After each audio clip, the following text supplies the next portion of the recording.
Perfecto. Bueno, primero que nada, muchas gracias por la invitación y por la posibilidad de participar y contarles un poco sobre el sistema constructivo. Siempre que arrancamos hablando del sistema, nos quedamos cortos en hacer una pequeña introducción de por qué el sistema empieza a tener el auge que está teniendo y sobre todo por qué se plantea que claramente es una cuestión evolutiva y de vanguardia en cuanto a la construcción, que es un sector que ha tenido muy poco desarrollo en los últimos, diría, 100 años. Y para eso hacemos una pequeña introducción que nos pone en contexto de por qué y hacia dónde va y de dónde viene el sistema constructivo. Arrancamos siempre la charla preguntando qué hacemos igual que hace 20 años. ¿Sí? Si ustedes por ahí hay bastante audiencia joven, pero yo desde que nací escuché música de 4 o 5 formas distintas. Me comuniqué con las personas, no sé cuántas veces, cuántas formas distintas, fax, mail, correo, qué sé yo, hoy WhatsApp, audios. Todo cambia a una velocidad, ni hablar los autos que teníamos cuando que fuimos evolucionando, las tecnologías, etc. Sin embargo, la construcción es algo que vamos haciendo casi lo mismo, ¿no? Mejoramos, modificamos un poquito las cosas, pero no cambiamos de manera profunda nuestra manera de encarar la tecnología desde el punto de vista de la construcción. Pasame a la otra línea. Y en la cuestión de cómo nos vestimos, ¿sí? Está prácticamente la clave de cómo deberíamos también empezar a mirar nuestras envolventes y nuestras casas.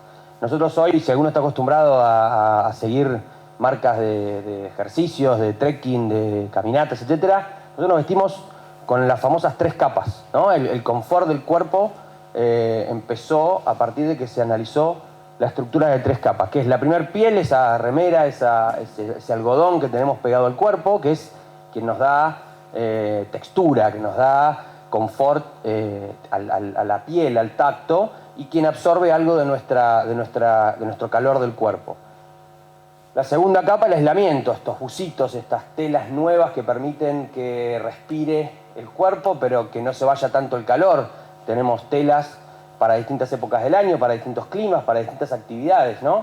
Podemos salir a correr y transpirar un montón y tenemos una tela que permite que salga la mayoría del calor del cuerpo u otras que la va a retener. Y finalmente la tercera capa, que es la campera, que nos evita que la lluvia, el viento o cualquier otra cuestión externa nos entre al cuerpo. Si se ponen a pensar, prácticamente nos vestimos, deberíamos vivir, deberíamos diseñar envolventes, deberíamos proyectar envolventes exactamente igual como nos vestimos, ¿sí? Pero no lo hacemos. Entonces necesitamos aplicar tecnología a cada una de estas capas. Revestimientos interiores, envolvente, revestimientos exteriores. Básicamente ese es el concepto. Fíjense cómo evolucionó la ropa, ¿no? Ya nadie usa un suéter de lana, como éramos cuando éramos chicos, nadie usa medias de lana, porque las tecnologías y los materiales evolucionaron. Pásame la otra. Entonces, desde este concepto, lo que planteamos y lo que se debe plantear es que uno debe diseñar las envolventes exactamente igual que uno se viste, conceptualmente. Para eso, las decisiones proyectuales que tomamos van a incidir en la vida útil de esa casa, ¿sí? El calor que va a tener esa casa, si diseñamos mal la envolvente, va a ser hoy y va a ser peor dentro de 30 años. Y así sucesivamente. Entonces tenemos que ser muy conscientes, las decisiones proyectuales de hoy, el impacto en el tiempo que van a tener. Para esto, la ONU hace algunos años desarrolló los Objetivos de Desarrollo Sostenible y el buen desarrollo de las envolventes toca a casi 11 de las variables de Objetivo de Desarrollo Sostenible de la ONU. Miren la importancia que tiene en nuestro día a día diseñar y tener buenas envolventes en edificios, ¿sí? Casi 11 de estos distintos objetivos tienen que ver con el diseño de nuestras envolventes y lo que vamos a producir, necesitamos producir para calefaccionar o enfriar esas envolventes y sobre todo lo que necesitamos para que esas envolventes sean eficientes y lo que le tenemos que dar a nuestro medio ambiente, que ahora vamos a charlar un poco de la huella de carbono. Para esto no alcanza solamente con orientar bien la casa, ¿sí? No alcanza solamente con ponemos la ventana no al norte, la ponemos un poquito más, le hacemos un alerito, no alcanza. necesitamos que esas envolventes dejen de perder el calor y el frío que le estamos poniendo adentro con los sistemas de calefacción o enfriamiento para que consumamos mucha menos energía. Pásate la otra. Yo vengo relacionado con sistemas constructivos en madera hace ya más de 10 años y siempre nos pasa que charlamos y llegamos a estas presentaciones contando, pero sin una fórmula, ¿no? Entonces hace un tiempo nos propusimos establecer una fórmula para poder explicar toda la cuestión global que involucra diseñar un envolvente y hacerlo bien. Entonces planteamos esta fórmula para poder solucionar y para poder plantear arquitectura sostenible en serio. ¿Por qué arquitectura sostenible y no sustentable? La arquitectura sustentable es algo, lo sustentable es algo que se basa en sí mismo, ¿sí? Que prácticamente tiene que ser autosustentable, tiene que ser casi desenchufado de los consumos o que no tiene impacto en el alrededor. En cambio, ser sostenible significa, si yo voy a usar plástico para esta silla, ¿sí? Tengo que de alguna manera repagar mi huella de carbono a través de qué. Bueno, si pongo esta silla de plástico, bueno, por lo menos la fabrico a 10 cuadras de donde la voy a usar. Entonces no voy a necesitar combustible de los transportes, no voy a necesitar un montón de cosas. Entonces empiezo a compensar. Ahora, si hago una silla de plástico y encima la traigo de China, estoy complicado, ¿no? La huella de carbono, la cantidad de energía que yo estoy, de dióxido de carbono y de energía que estoy tirando en la atmósfera, va a ser muy alta. Y después va a ser muy difícil poder compensarla. Por eso hablamos de arquitectura sostenible. ¿Y cuáles son los actores en este mundo de la arquitectura sostenible? Claramente, primero la arquitectura. Primero cómo proyectamos. Acá estamos arquitectos, diseñadores, inclusive entes del Estado que tengan responsabilidades proyectuales y no los mismos casitas puestas en Córdoba, en Ushuaia o en Salta, el mismo plan, los mismos materiales, porque acá en la arquitectura hay un montón de decisiones. Entonces planteamos que la arquitectura más un paquete muy importante. ¿Ese paquete qué es? La madera, y ahora vamos a entrar puntualmente en la madera, los aislantes y las certificaciones, este paquete, entre paréntesis, suma, ¿sí? La arquitectura más este paquete multiplicado por la búsqueda de abastecimiento local, eso significa no traer ladrillos de 4.000 kilómetros o hierro de China o plástico de Alemania. No, tenemos que buscar el abastecimiento local, usar materiales cercanos, ¿sí? Todo este paquete, elevado a la potencia de la industrialización, ¿sí? Nos va a dar una verdadera solución sostenible, de arquitectura sostenible. Cuando diseñamos un proyecto, no podemos poner, no voy a, ¿cómo se llama? Esta parte se llama haciendo amigos y mencionando, pero ponemos parasoles de catálogo que traemos de la otra punta del mundo, cuando podemos tranquilamente solucionarlo con madera, con parasoles de madera de 200 kilómetros de la distancia donde estamos. Esas cuestiones son decisiones de arquitectura e involucran al concepto de arquitectura sostenible. Entonces, este planteo de esta versión de la fórmula no es otra cosa que cada uno de los participantes, ¿dónde me posiciono? ¿Dónde estoy yo en este paquete? ¿Sí? ¿Soy industrial y estoy en la forestoindustria? Bueno, ¿cuál es mi rol en esta fórmula? ¿Soy diseñador, soy proyectista? ¿Cuál es mi rol en esta fórmula? ¿Necesito exigir y desarrollar certificaciones? ¿Dónde estoy en esta fórmula? A partir de esta fórmula podemos realmente empezar a charlar de déficit habitacional, de solucionar los problemas de confort a partir de esta fórmula. Si no tenemos a todos los actores alineados, es muy difícil que lo podamos hacer, ¿sí? Pásate la otra. El segundo actor que tenían ahí era la madera, ¿sí? Y me voy a tomar 5 minutos de la presentación para reivindicar a un material que le hicimos bullying o le hicieron bullying durante, no sé, 50, 60 años, ¿no? La madera es el mejor material que tenemos y es el único material que tenemos que realmente está acorde con las necesidades que tiene el medio ambiente y el planeta de utilizar un material para construir, ¿sí? Todos los demás, la huella de carbono, como se lo vamos a mostrar ahora, es descomunal, es antieconómica no solamente en cuanto a plata, sino que en cuanto a lo que nosotros buscamos de la convivencia entre las partes de esa fórmula en el mundo. Entonces llamamos derribando mitos. Pasate a la otra, porque tampoco los voy a aburrir, y les voy a contar este ejemplo que para mí es el que termina mostrando de manera más clara y más perfecta lo que significa la madera en términos del material que significa. Esto que ven acá es Epecuén. No sé si alguno conoce la historia de Epecuén. Epecuén es un pueblito en el oeste, centro de la provincia de Buenos Aires, que por un error en un diagrama de lagunas, en el año 1985 se inundó, la laguna creció y se inundó la ciudad. Y no hubo manera de poder recuperar los niveles de la laguna, ¿sí? La gente salió con lo opuesto, salió huyendo, ¿sí? Era una villa balnearia, hay fotos de Mirta Legrand veraneando, era como la Montecarlo bonaerense. Encima el agua tiene características como el mar muerto, tiene una salinidad tal que flotás sin hacer nada. Es un lugar interesante para que lo vayan a conocer. Pasate a la otra. Este es el estado actual de Pecuén, ¿sí? Estos fueron 35 años de crecimiento, sube el agua, baja el agua acá subía a 10 metros. Cuando sube la laguna, 10 metros, se inunda todo, baja, sube, viento, sal, las peores condiciones, casi condiciones marcianas, ¿sí? de las posibilidades en las cuales estaban afectados los materiales. ¿Cuál es el único material que está en pie? Después de 35 años. ¿Lo ven? ¿Saben qué es esto? ¿Saben qué es esto? Los marcos de madera de las puertas y las ventanas de las estructuras de mampostería de pared de 30 y de hormigón que están en el piso.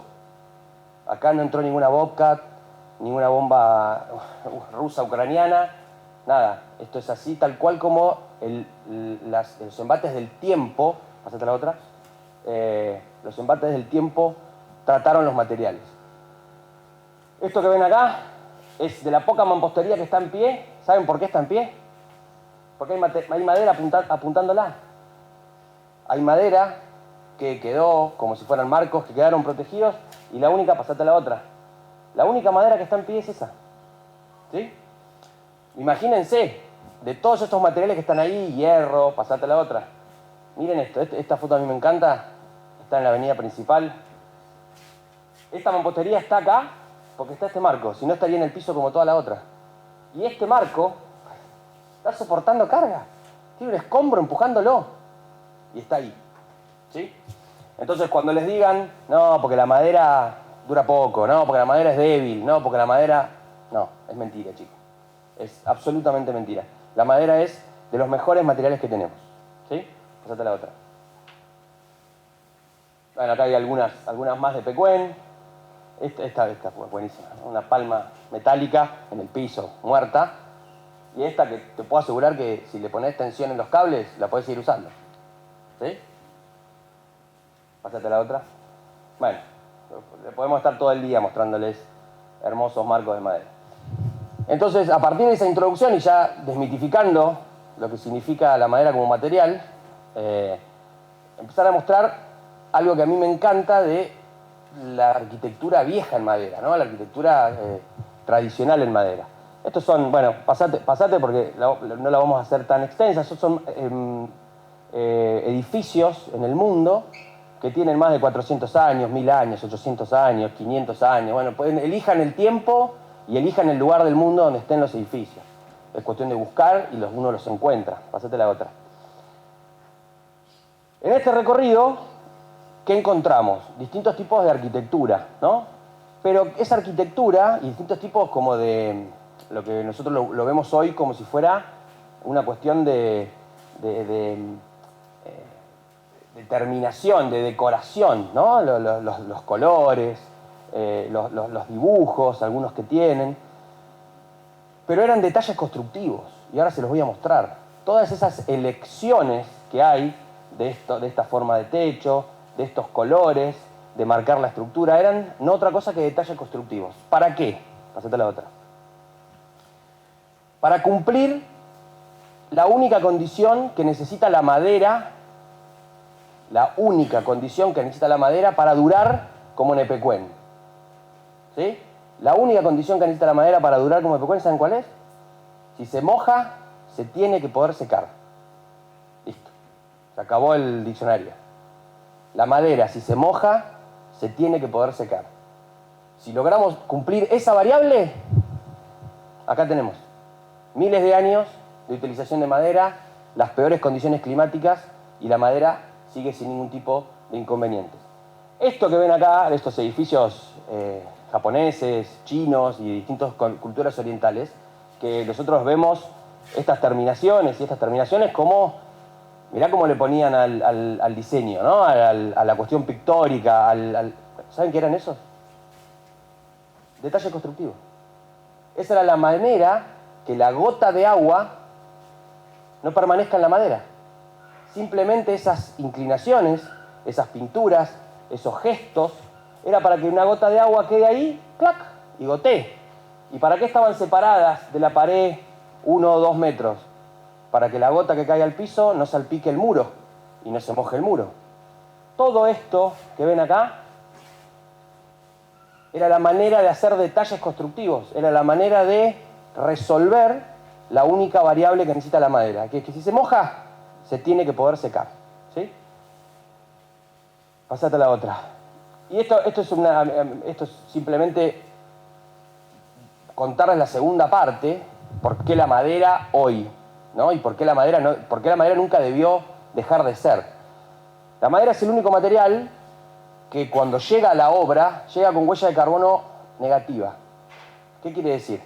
Que en vez de haber consumido o haber emitido dióxido de carbono al ambiente, ¿sí?, emitió oxígeno. ¿Por qué? Porque estuvo 20 años parado, absorbiendo dióxido de carbono y emitiendo oxígeno. O sea que cuando llega la obra, lo único que le podemos cargar de dióxido de carbono en contra es la nafta de la máquina, alguna incidencia de la máquina que lo taló, el transporte al aserradero, la energía del aserradero y llevarlo al corralón o la madera para venderlo. No como en caso un ladrillo, que ¿qué le tenemos que cargar? Las máquinas de la cantera, que llegue a un lugar donde se va a secar, calefactores prendidos que lo van a ¿cómo se llama? Lo van a cocinar, etcétera, etcétera. Entonces, es el único material que cuando llega la hora llega con huella de carbono negativa. ¿Y eso qué nos sirve? Que cuando esa envolvente la analicemos, ¿sí?, nuestra huella de carbono sea el 14% de la huella de carbono de construcciones tradicionales.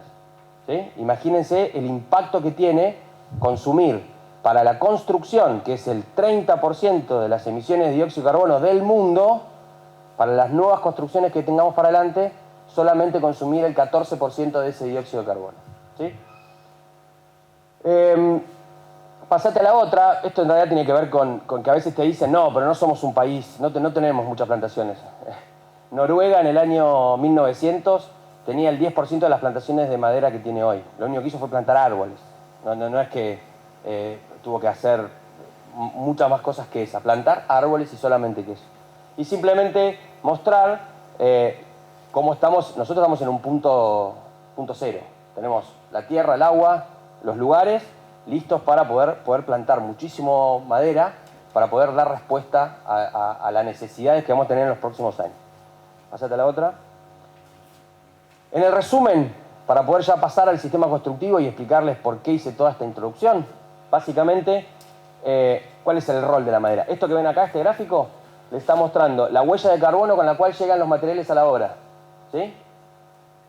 PVC rígido, acero, acero reciclado, aluminio, ladrillo rojo y ladrillo ligero. Miren, todas huellas de carbono positivas. Estas son la cantidad de kilogramos de dióxido de carbono por metro cuadrado de material que se emiten para fabricar el material. ¿Sí? Miren la madera. Negativo.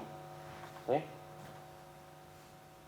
Es un material natural, baja en huella de carbono. Para los que tienen dudas, estamos hablando de madera de forestación, madera que se plantó para ser obtenida, ¿sí? No bosque nativo, desmontar el Amazonas y toda esta mitificación que hay a veces también para derribar a la madera como material, se le agrega un componente de tragedia a algo que no lo tiene, ¿no? El 95% de la madera que se utiliza en Argentina es de plantación, deforestación, ¿sí? Comportamiento sísmico óptimo, ¿por qué? Porque es liviano, porque no tiene grandes pesos. Producción más limpia y eficiente. El impacto ambiental en general de plantar árboles, desmontarlos y volver a plantarlos no es lo mismo que hacer explotaciones a cielo abierto, minería, ni hablar petróleo, etc. Es renovable y reutilizable. Ese poste de Pecuén, esos postes se pueden transformar en alambrado o en una barra de la casa de alguien o, digamos, o tranquilamente en otra ventana, ¿sí? Y tiene todos los achaques que vimos que tenía. La aislación térmica es increíblemente superior. Dentro de esto hay algo muy importante que vamos a hablar ahora, que es la condensación de los materiales, ¿sí? Es muy baja la posibilidad de puente térmico y de condensación. La resistencia al fuego, otro mito hermoso, no, porque la madera se quema. Miren, esto que ven acá es los ensayos de una madera multilaminada, de un palo multilaminado, ¿sí? De 4×8. Se quema 0,7 milímetros por minuto. La madera es, cuando se hace carbón, la madera multilaminada, se quema 0,7 milímetros por minuto. No lo digo yo, lo dice el INTI en los ensayos y todo lo que corresponde. Quiere decir que por más que esté el fuego a fondo, un techo de madera no se va a caer. En cambio, yo les propongo que pongan un ratito un perfil C o alguna perfilería metálica, digamos, a la misma temperatura y van a ver en el tiempo que se desploma, ¿sí? Está claro que la madera tiene esa visión de que uno quema el asadito, entonces ve que la madera desaparece, ¿sí? Pero los ensayos demuestran que la madera es uno de los materiales más interesantes, ni hablar con la colocación de retardantes y otras posibilidades que tenemos hoy, pero es uno de los materiales más interesantes para utilizar, para certificar cuestiones de incendio. Rapidez de ejecución, ahora les vamos a mostrar por qué, y mejores costos, ¿sí? Porque toda esta cadena hace que tenemos la plantación cerca, tenemos el aserradero cerca, es liviano, quiere decir que tenemos que usar menos camiones, menos peso.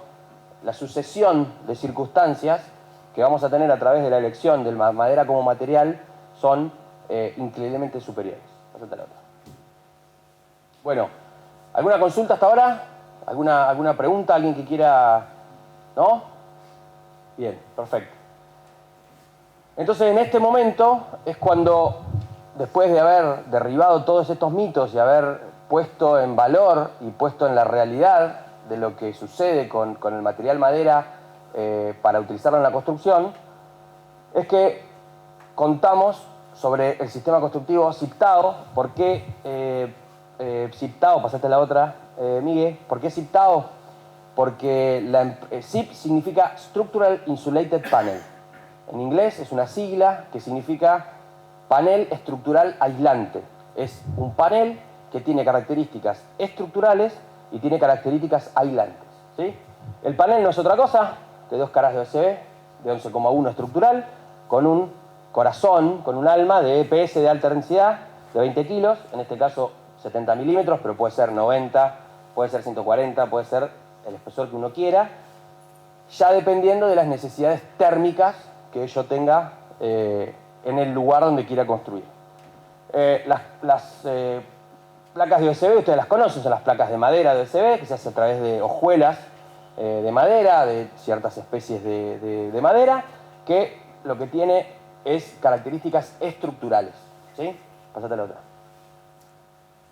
Acá hay una pequeña introducción a la capacidad estructural que tiene el panel y cuáles son los ensayos que se le hacen.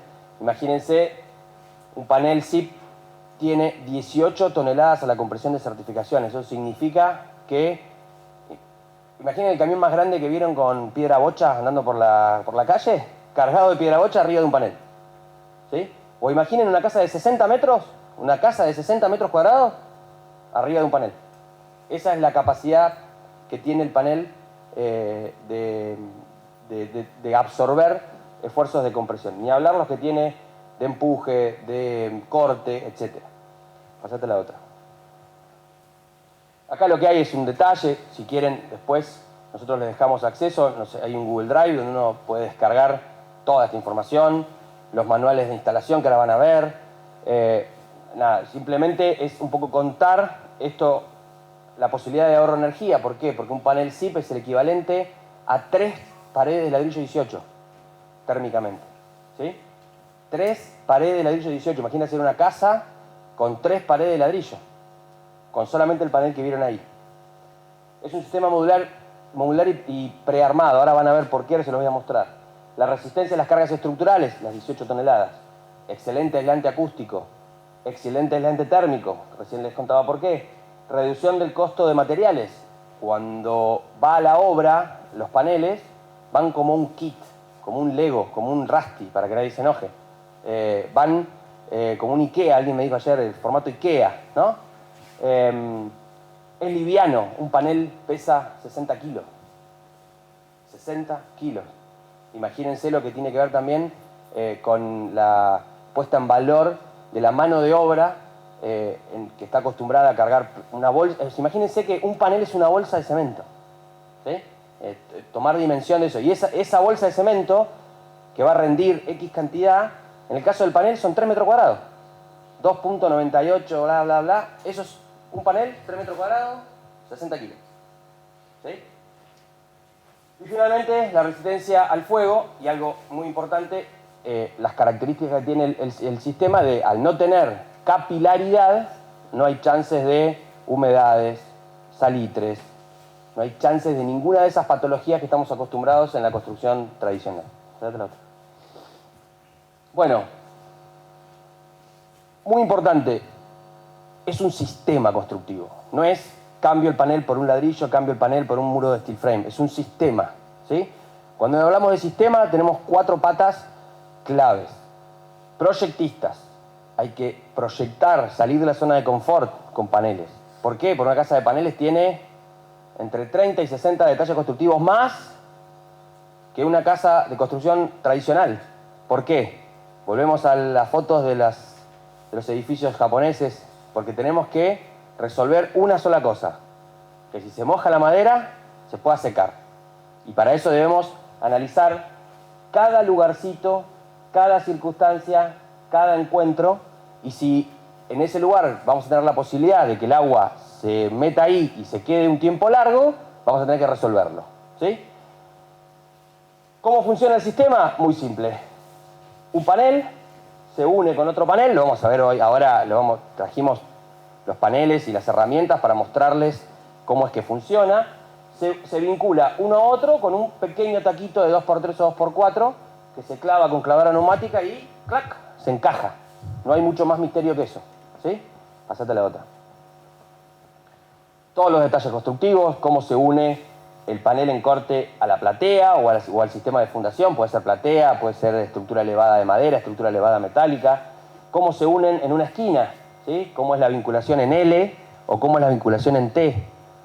Lo vamos a ver ahora en un ratito en la demostración en vivo, digamos, pero todo esto que está, pasate la otra, hace que esto es un sistema. Entonces, proyectistas, fabricantes del sistema, ¿sí?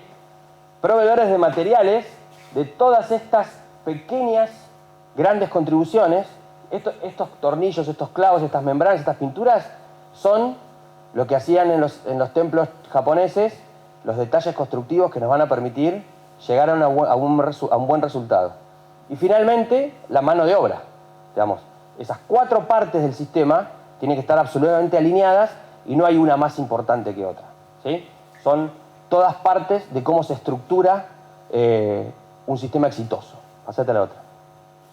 Más detalles entre pisos, cuando tenemos 2 plantas, cuando tenemos la unión de un techo inclinado sobre una solera de cierre. Repito, todos estos detalles se los vamos a mostrar en ejecución, ahora en el taller de práctica profesional, pero se los podemos mandar. Digamos, no tiene por ahí demasiado sentido que entremos puntualmente en cada uno. Pasate a la otra. ¿Y cuál es la clave de poder llegar a la obra con ese kit de paneles? Que si tenemos un proyecto de arquitectura, ¿sí? Esto lo hace el departamento técnico de la empresa, muy importante. Recibamos el proyecto de arquitectura, ese proyecto que es este, ¿Sí? Ese proyecto de arquitectura, fíjense que es una casa, no sé si lo alcanzan a ver bien, es una casa muy moderna, esto es creo, en Yao Yao, cerquita del Hotel Yao Yao en Bariloche. Una casa compleja desde el punto de vista del diseño. Lo que hace es se paneliza completo, platea, muros exteriores, tapas, si ven los cortes, se paneliza completo y se arma la estructura. ¿Sí? Pasa a la siguiente. Luego se pasa a establecer los precortes, a panelizar la obra. ¿Sí? Entonces, si tenemos este corte de acá, el pedacito que nos va a sobrar este triángulo de este lado, posiblemente termine siendo lo que tenemos en este. Vamos reutilizando material, o sea que ya no tenemos desperdicio. ¿Sí? Pasate la otra. Luego ese es un manual de corte. ¿Esto qué hace? Todos esos cortes que se plantearon en el manual anterior van a la planta y en la fábrica se cortan los paneles y se dejan preparados, listos y numerados para que participen de un manual de instalación. Este manual de instalación es ese muro que veíamos recién, panelizado, numerado, y te dice con qué elemento tenés que vincular uno con otro. Inclusive si hay ventanas, está cortada el vano de la ventana, con el panelcito ahora vamos a ver vanos armados, te establece en la planta de arquitectura cuál es el muro que estamos hablando y te dice qué paneles se involucran en ese muro. ¿Sí? O sea que yo en la obra me siento y digo, tengo que armar, no tengo que hacer otra cosa. ¿Sí? Tengo los paneles numerados, tengo los materiales, pásate a la otra. Este es otro muro distinto de otra obra. Volvé para atrás. Una. No, perdón. Sí, acá está. Acá hay un vano, una ventana. ¿Sí? O sea que ni siquiera vamos a necesitar que la empresa que fabrica las ventanas te diga, no, voy a medir cuando tengas los vanos listos. No, fabricalas, mandámelas a la obra. Porque este sistema tiene 0,5 centímetros de margen de tolerancia. Con lo cual, fabricar las ventanas y traerlas a la obra. ¿Sí? No hay demoras. Pasate al otro.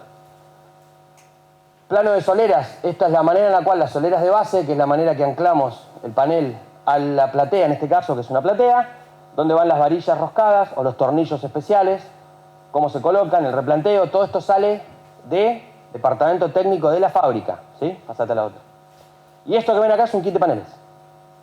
Esto es los paneles cortados, numerados, embalados, listos para salir, la madera necesaria para la vinculación, pasate a la otra, ahí se están armando en planta, ¿sí? Ahí se están cargando, miren la limpieza, ¿no? Ahí va una casa de 200 metros en un camión. Todo lo necesario para armar, ¿sí? Pasate a la otra. Esto es la descarga, en este caso fue una obra en Villa Langostura, una descarga sencilla con maquinaria. Imagínate descargar el 100% de la obra gris o la envolvente de una casa en un camión. Huella de carbono, velocidades, rendimientos, ¿sí? Pasate a la otra. Esto es nada, simplemente cómo el departamento técnico establece los 3D. Ese 3D va y viene con el proyectista hasta que el 3D queda resuelto, ¿sí? Enraces, palos de techo, dinteles, ¿sí? Todo lo necesario para que eso quede funcionando como corresponde. Esto que ven acá, esta caja, es la caja de insumos. En esa caja va tornillos, clavos, membranas, todo lo necesario para ensamblar lo otro. No es que, faltaron clavos, voy a la ferretería. No, está todo ahí. El Lego está todo para armar, el Rasty está todo para armar en la obra. Pasate a la otra.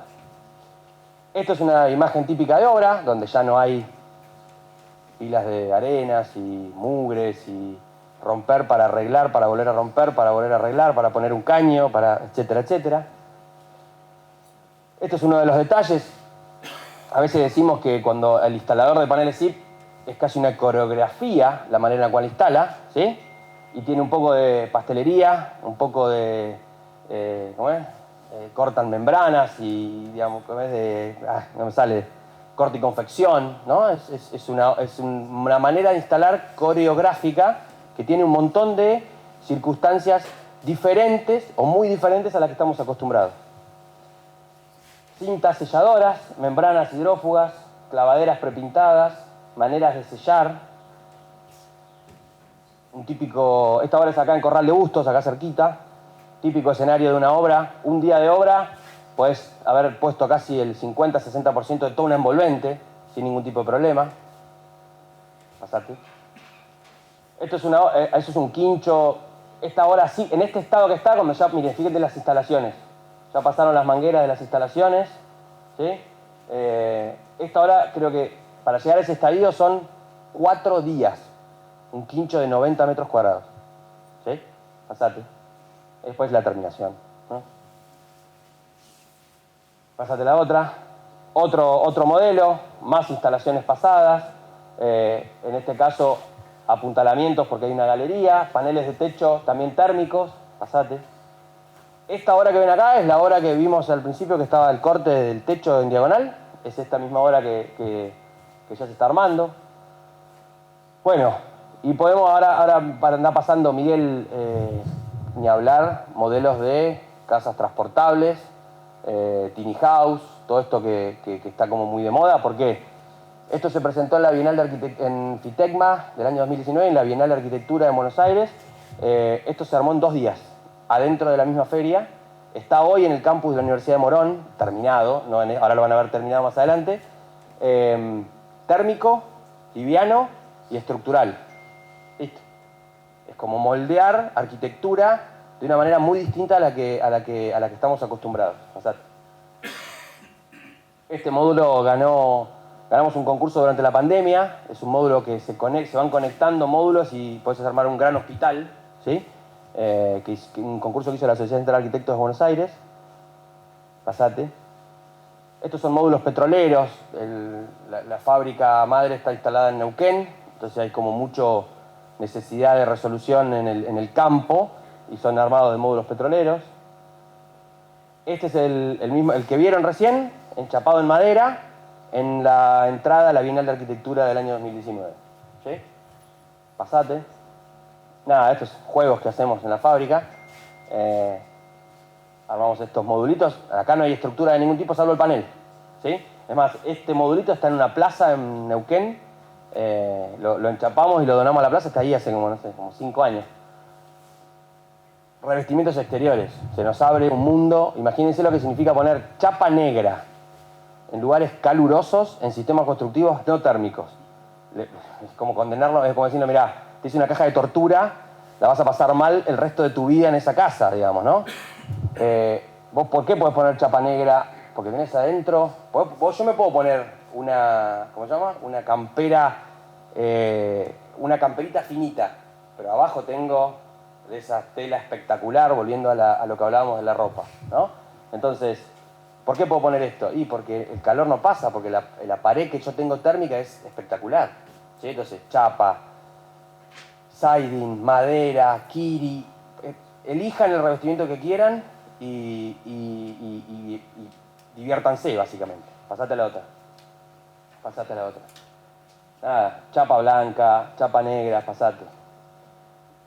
Mixtos, una base de hormigón, porque en este caso había algo que tener en cuenta en el lugar donde estaba, y la casa de ahí para arriba de paneles. ¿Sí? Se puede hacer tranquilamente, un mix de materiales. Arquitectura más linda, arquitectura distinta, más racionalista, pasate.